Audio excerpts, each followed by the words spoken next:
میں اس نتیجے پہ پہنچا ہوں کہ جو ٹائم انسان بچاتا ہے نا آرام کے لیے، اس ٹائم میں بے پناہ سستی اسے گھیر لیتی ہے۔ ہم چھوٹے ہوتے تھے بچپن میں، اسکول سے ایک چھٹی کرتے تھے، پھر دوسری کرنے کو بھی دل کرتا تھا، دوسری کرتے تھے پھر تیسری کرنے کو بھی دل کرتا تھا۔ گاڑی اسی کا نام ہے جو چلتی رہے، ڈیوٹی اسی کا نام ہے جو ہمیشہ کی جائے۔ زندگی میں مسلسل جد و جہد کریں گے، مسلسل کام کریں گے، اس کا نتیجہ یہ نکلے گا کہ آپ محسوس کریں گے کہ آپ کا وجود جو ہے وہ بڑی صلاحیتوں والا ہے، وہ بیکار نہیں ہے، مسلسل کام۔ آپ انبیاء کرام علیہ السلام کی زندگی دیکھیں، صحابہ کی زندگیاں دیکھیں، اہل بیت کی دیکھیں، اولیاء اللہ کی دیکھیں، بزرگان دین کی دیکھیں، آپ دیکھیں کہ انہوں نے کام کتنا کتنا بڑا کیا ہے۔ ہم کبھی ان کو پڑھتے ہیں تو حیران ہو جاتے ہیں کہ یار اتنے مختصر وقت میں اتنا زیادہ کام تو ممکن ہی نہیں۔ اعلیٰ حضرت رحمۃ اللہ علیہ نے 1000 کتاب لکھ دی، امام بخاری نے پوری دنیا میں گھوم کر احادیث جمع کر کے ایک جگہ پہ اکٹھی کر دی، اور پھر اصول وضع کر دیے حدیث پاک کے کہ حدیث کس طرح قبول کی جائے گی، پھر اس میں فرق کر دیا کہ صحیح کون سی ہے، متواتر کون سی ہے، حسن کون سی ہے، ضعیف کون سی ہے، موضوع ہو تو پھر اس کے قاعدے کیا ہیں۔ اتنا کام بزرگوں نے کر دیا، جد و جہد تھی زندگی میں، مسلسل ڈیوٹی کرتے تھے۔ جب مسلسل کام کرتے ہیں نا، نبی پاک صلی اللہ تعالیٰ علیہ وسلم نے فرمایا جو آدمی محنت کرے، کوشش کرے اور شام کو تھک کے سو جائے، اللہ اس کے پچھلے گناہوں کو معاف فرما دے۔ تو چلتے رہیں، جد و جہد کریں، ہمت کریں، کوشش کریں۔ کبھی کبھی یوں ہوتا ہے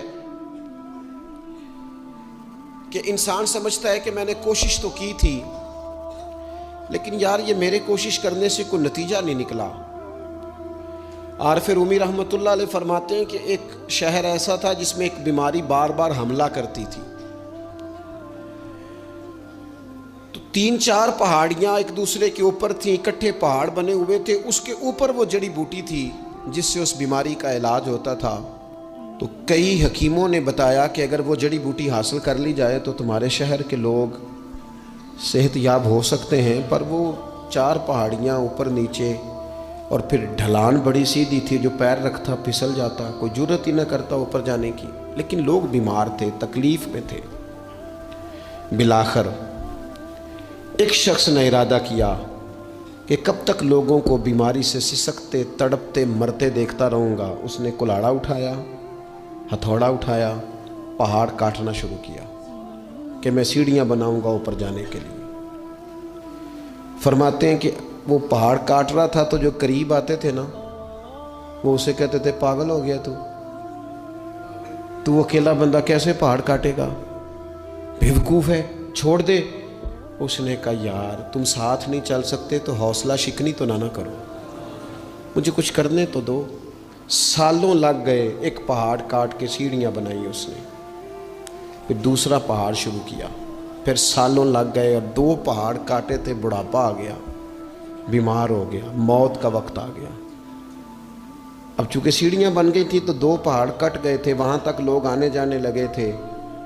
این اس وقت جب وہ دنیا سے جا رہا تھا، پھر بھی کچھ لوگ حوصلہ شکنی کر رہے تھے، اسے کہہ رہے تھے خدا کے بندے کیا نتیجہ نکلا۔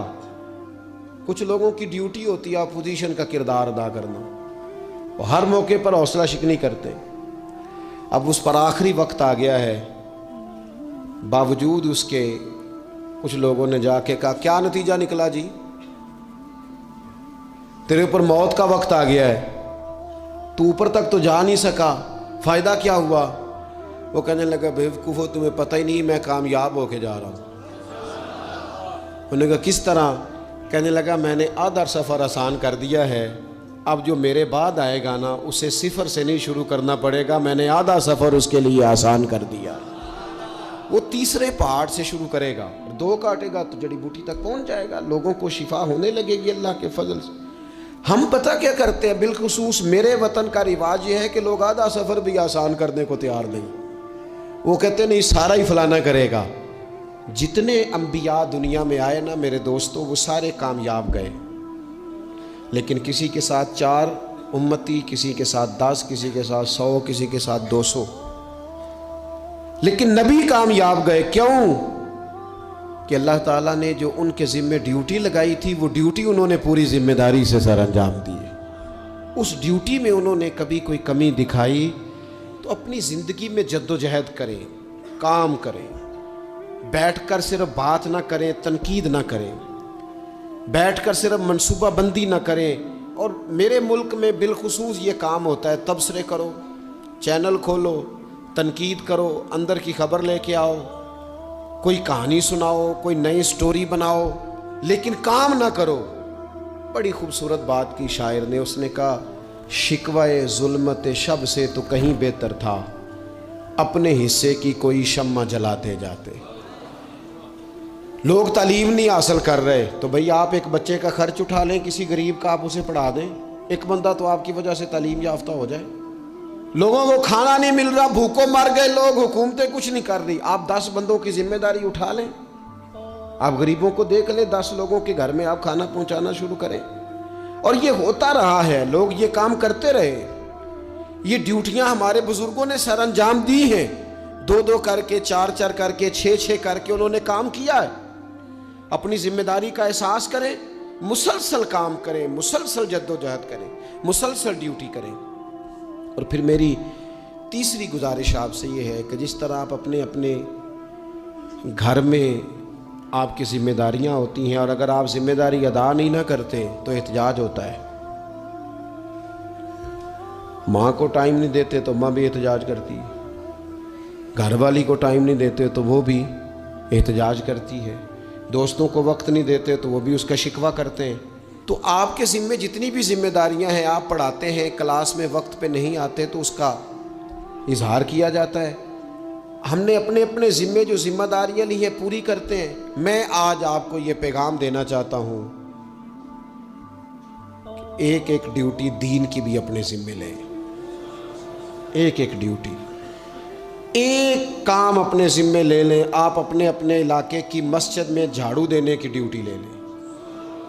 آپ یہ ذمہ داری لے لیں کہ مجھ سے کچھ نہیں ہو سکتا تو میں ہفتے کے بعد مسجد میں جاؤں گا اور قرآن مجید کو میں صاف کر کے، جھاڑ پونچھ کے، ترتیب کے ساتھ مرتب کروں گا۔ مجھے اگر ناظرہ قرآن مجید ٹھیک پڑھنا آتا ہے تو میں 10-11 بچوں کا روز سبق سنوں گا، آگے پڑھاؤں گا۔